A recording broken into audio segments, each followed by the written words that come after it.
दोस्तों, आज मैं आपको सुना रही हूँ अपनी लिखी एक कहानी, आशियाना। अरुणा के सब्र का बांध छलक पड़ा था एक दिन, बिल्कुल नदी के टूटते बांध की ही तरह, जिसे किसी भी तरह काबू में नहीं किया जा सकता ना। जब तक वो अपने से सबको समेटे रहता है, बांधे रखता है, सबको ढेरों खुशियाँ देता है, लेकिन जैसे ही कोई एक सिरा टूटता है उसका, तो वो बस फिर बिखर कर ही रहता है। उसे कोई भी कंट्रोल में नहीं कर पाता। चारों तरफ बस बर्बादी और बर्बादी का ही मंजर। ऐसा ही कुछ अरुणा के साथ हुआ।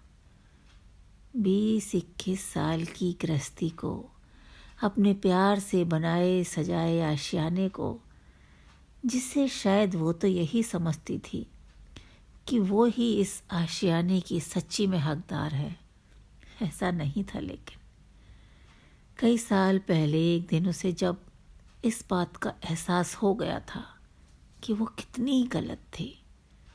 अपने पति, अपने घर, अपनी गृहस्थी जिसे सजा समरा देखकर वो इतराती इठलाती थी। दोस्तों के बीच, मायके ससुराल में, जान पहचान वालों में, वो तो उसका था ही नहीं, कब से ही नहीं था।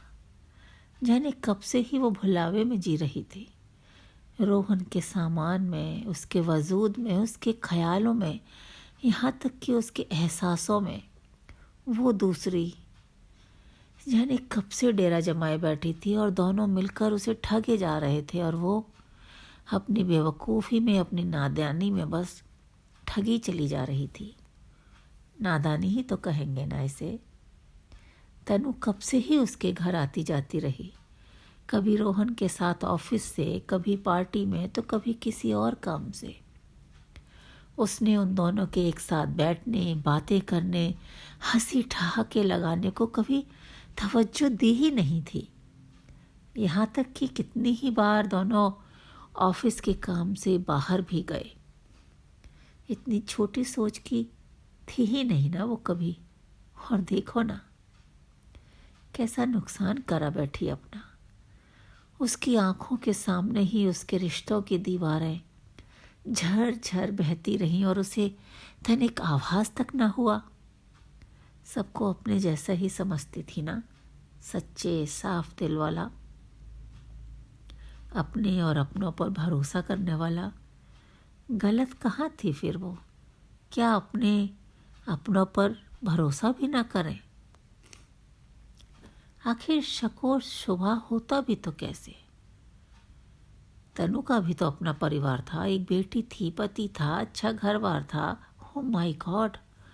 अरुणा इससे ज़्यादा सोच भी नहीं पाती थी।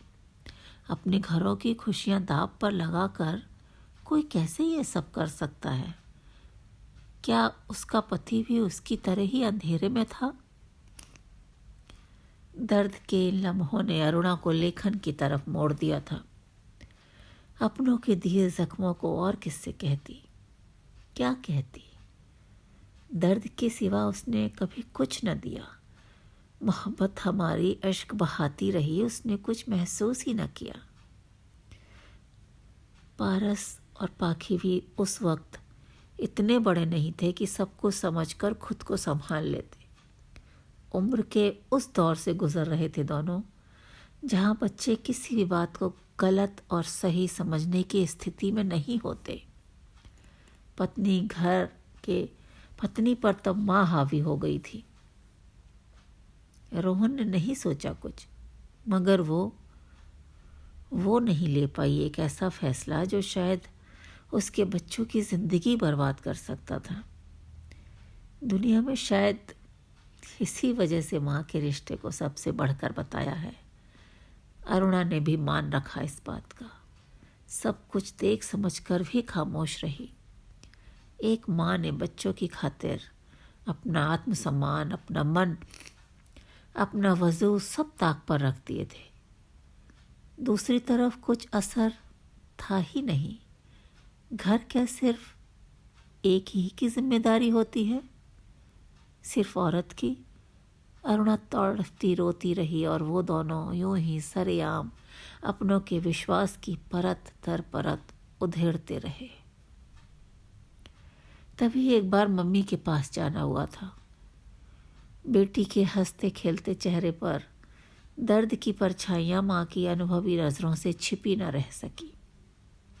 उसके कुछ ना भी बताने पर बातों बातों में उन्होंने अपनी बेटी को समझदारी और सहनशक्ति का सुझाव दे दिया था। औरतों के चेहरे पर अगर खामोशियां हो तो सबसे पहला शक उसी बात पर जाता है जो अरुणा की मम्मी ने समझी और जो सचमुच सच थी। मम्मी की बात सुनकर कुछ कुढ़ सा गई थी वो। हमेशा औरत को ही क्यों सहते रहने की सलाह दी जाती है। मम्मी अनुभवी थी मगर जानती थी कि औरत सिर्फ पत्नी ही तो नहीं होती ना। बच्चों की जिंदगी और उनका भविष्य उन्हें आसानी से कोई फैसला कहाँ लेने देता है। अरुणा ने भी अपने आप को बच्चों के भविष्य की फिक्र में लगा दिया। हाँ, अब रोहन और उसमें ना के बराबर ही बातचीत होती थी। उसकी तरफ से तो बस बच्चों को दिखाने भर के लिए। वो इस इंतज़ार में थी कि पारस और पाखी बस इंजीनियरिंग करने बाहर चले जाएं तो कम से कम उन दोनों के बीच जो तमाशा होगा उससे बच जाएंगे बच्चे। वो नहीं चाहती थी कि अपने पापा के लिए बच्चों के मन में जो प्यार और सम्मान है वो किसी भी तरह कम हो। रोहन पति कैसा भी रहा हो पर बाप वो बहुत अच्छा था। इतना सब होने के बावजूद अगर अभी तक कोई एक तरफा फैसला वो नहीं ले पाया था तो उसका कारण बच्चे ही थे। वक्त बस यूं ही बेमज़ा सा सरकता रहा। आखिरकार पारस पिछले साल इंजीनियरिंग करने बिट्स पिलानी चला ही गया था। 1 साल का ही अंतर था दोनों बच्चों में बस। पाखी को भी इंजीनियरिंग करनी थी और खुद उसी की चाह थी कि उसका एडमिशन भी बिट्स पिलानी ही हो जाए। इस खास चॉइस के पीछे एक कारण था कि ये एक ऐसा कॉलेज था जो अच्छी रेपुटेशन और अच्छी पढ़ाई के साथ बच्चे भी यहाँ संभ्रांत परिवारों से ही आते थे। इसी बीच एक दिन अरुणा को पता चला कि तनु और उसके पति ने डाइवोर्स फाइल कर दिया है। इसका मतलब तो आग उसके घर में भी लगी हुई थी। अब जबकि सारी मर्यादाओं और सीमाओं का उल्लंघन कर गलत काम किया है तो सफ़र तो करना ही होगा ना। एक दिन तभी आया भी था तनु का पति रोहन घर रोहन से मिलने। बाई चांस रोहन घर पर नहीं था और अरुणा से मुलाकात हो गई थी समीर की। उनके डाइवोर्स फाइल करने से पहले की बात है। ऑल्दो पहले भी वो घर आ चुका था, मसलन आते ही रहते थे दोनों मियाँ बीबी। तनु चूँकि रोहन के ऑफिस में थी तो आती रहती थी और पार्टी वार्टी के बहाने समीर भी कई बार आया था। हंसमुख और सरल सुलझा इंसान लगा था वो अरुणा को। तब तक शायद उसे ना अपनी पत्नी की बेवफाई का पता था और ना ही अरुणा को रोहन और उसकी पत्नी के इस रिश्ते के बारे में कुछ भनक थी।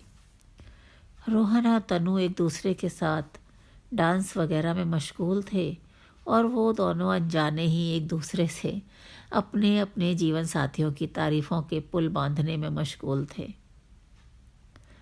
आज वही खुश मिजाज समीर अपनी आँखों और अपने शब्दों में उदासियाँ भर के बोला था, अरुणा जी, रोहन जी को समझाइए ना। इन दोनों की इस हरकत से 2 हंसते खेलते आशियाने बिखर जाएंगे।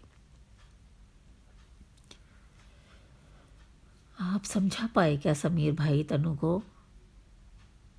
अरुणा खामोशी के साथ बस इतना ही बोल सकी थी।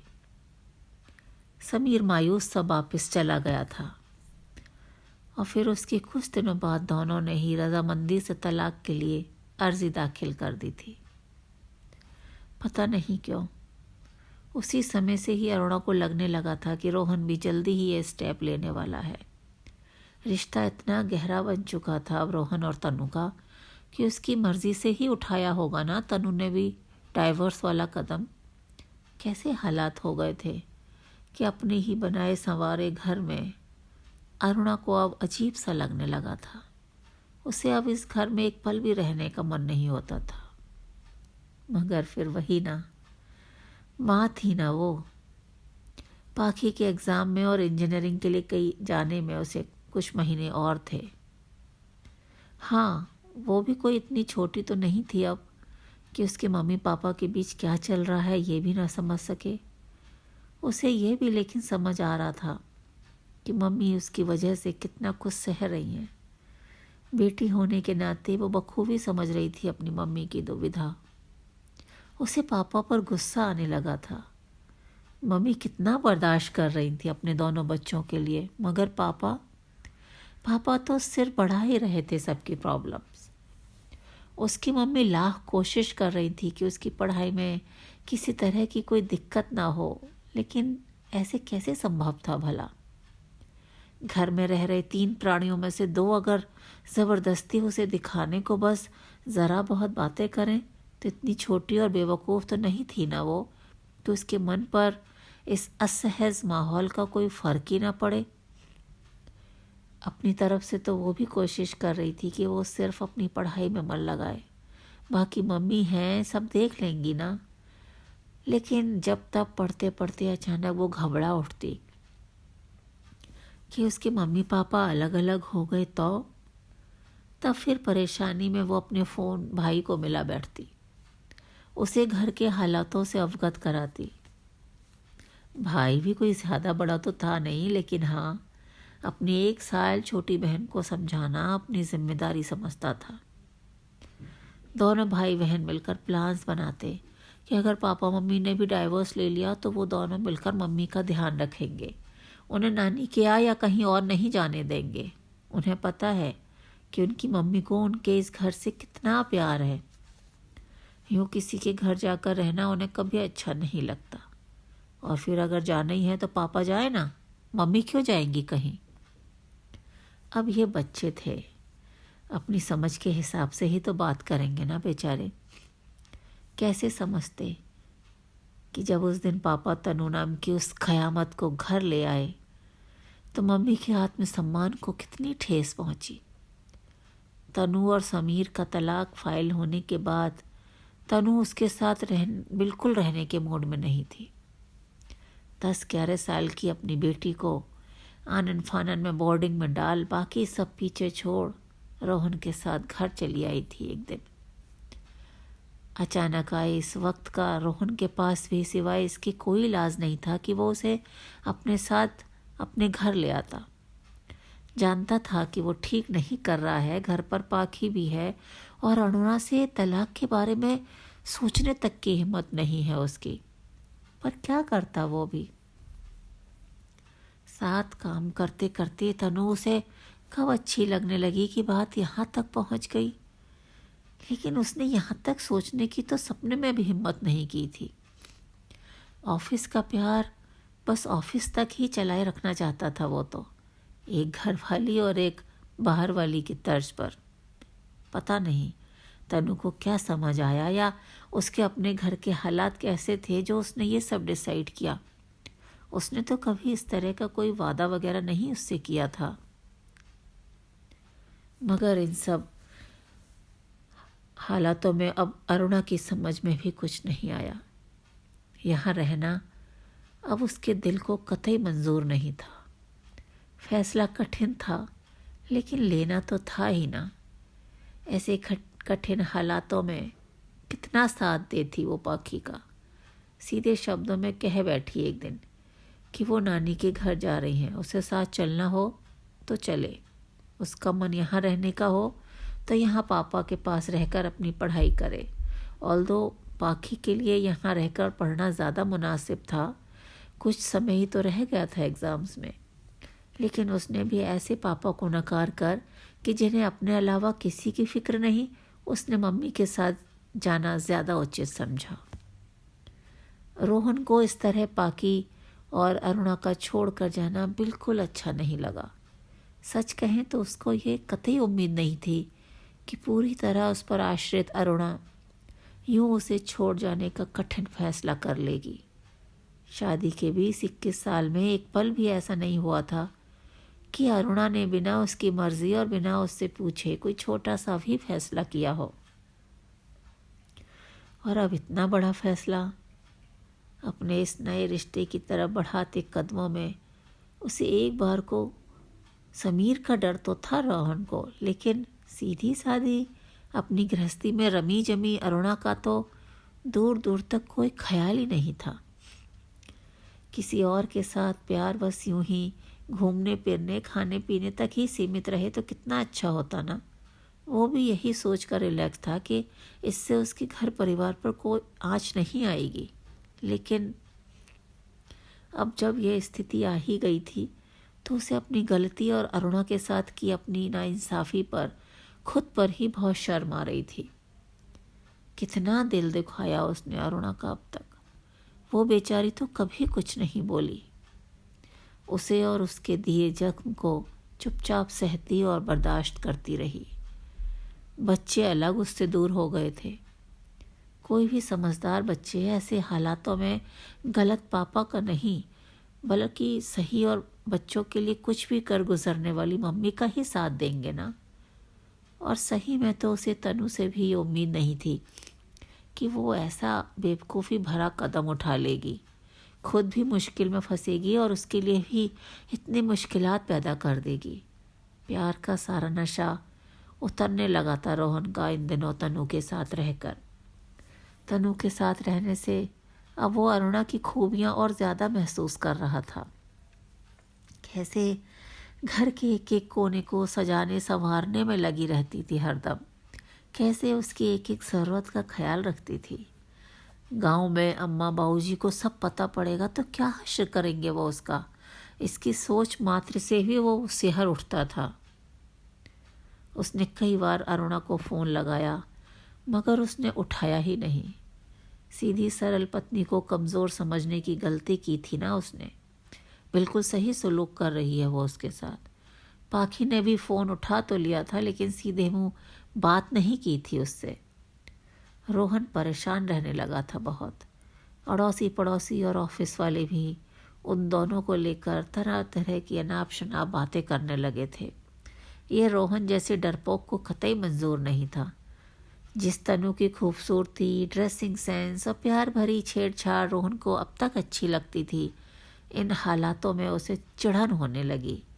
खाली इन सब बातों से तो ज़िंदगी नहीं चलती ना। तनु घर का कोई काम ही नहीं करना चाहती थी। अब रोज़ रोज़ कैंटीन और बाज़ार का खाना तो नहीं खाया जा सकता ना। वैसे ही उसे एसिडिटी की प्रॉब्लम रहती है। इसी वजह से अरुणा कभी उसे बाहर का नहीं खाने देती थी। सही कहा है लोगों ने, इंसान की कद्र उसके जाने के बाद ही होती है। नहीं जानते थे कि तुम इतना याद आओगे, बेबस और तन्हा इतना कर दोगे। अब पता चला रोहन को कि तनु और उसके पति में कैसे संबंध रहे होंगे। तनु अपने अलावा किसी के बारे में सोचती ही नहीं थी। रोहन को समझ ही नहीं आ रहा था कि वो क्या करे। अब बिगड़े हालातों को कैसे सुलझाए। इन्हीं सब सोचों से घिरा वो एक दिन तनु के घर उसके पति समीर से मिलने चला गया। समीर बुखार में तप रहा था। कोई नहीं था जो उसकी देखभाल कर सके। उसे देखकर रोहन का खुद पर गिल्ट और बढ़ गया था। फ़ोन करके उसने अपने डॉक्टर को समीर के घर बुला लिया। डॉक्टर ने समीर का चेकअप करके वायरल बताया और दवाइयाँ लिख दी। साथ ही समीर को आराम करने और ध्यान रखने की सलाह देकर चला गया। बहुत समझा बुझा कर रोहन फिर तनु को समीर के पास छोड़ आया। अब उसने उससे साफ साफ कह दिया था कि अपने घर और अपने परिवार को तोड़ने की कीमत पर उसे कुछ नहीं चाहिए। ऑफिस वाला ये प्यार भी नहीं। कुछ दिन उसके साथ काटकर तनु भी समझ गई थी कि घर में सब मर्द एक जैसे ही होते हैं, एक ही चाह वाले कि उनकी बीवी घर को संवार कर रखे हर हाल में। बस समीर भी तो यही चाहता था ना उससे, और अब रोहन भी। तो फिर रोहन क्यों, समीर ही क्यों नहीं। समीर को रोहन ने पहले ही समझाकर माफ़ी मांग ली थी। उसे पूरी उम्मीद थी कि दोनों साथ रहेंगे और नए सिरे से एक दूसरे को समझेंगे तो अपने आशियाने को बिखरने से बचा पाएंगे। एक दिन यूं ही फिर रोहन अरुणा के पास भी आ पहुंचा। अपनी गलती की माफ़ी मांगने में उसने कोई कसर नहीं छोड़ी। इस काम में उसे हालांकि कई दिन लग गए, मगर वो लगा ही रहा। और पति अगर इस तरह माफ़ी मांगे, आगे से कभी भी ऐसी गलती ना दोहराने की कसम खाए, तो कौन सी ऐसी बेरहम पत्नी होगी जो पिघल ना जाए। और फिर ये तो अरुणा जैसी समझदार पत्नी थी, जो अपने सुंदर आशियाने को बचाने की एक और कोशिश तो ज़रूरी करती ना। दोस्तों, मेरी ये कहानी आशियाना आपको ज़रूर अच्छी लगी होगी, और अगर अच्छी लगी है तो मेरे इस चैनल को लाइक, कमेंट, सब्सक्राइब करते रहिए और देते रहिए मुझे अपना बहुत सारा प्यार और स्नेह। और अगली कहानी के साथ फिर हाजिर होती हूँ। तब तक नमस्कार एंड टेक केयर।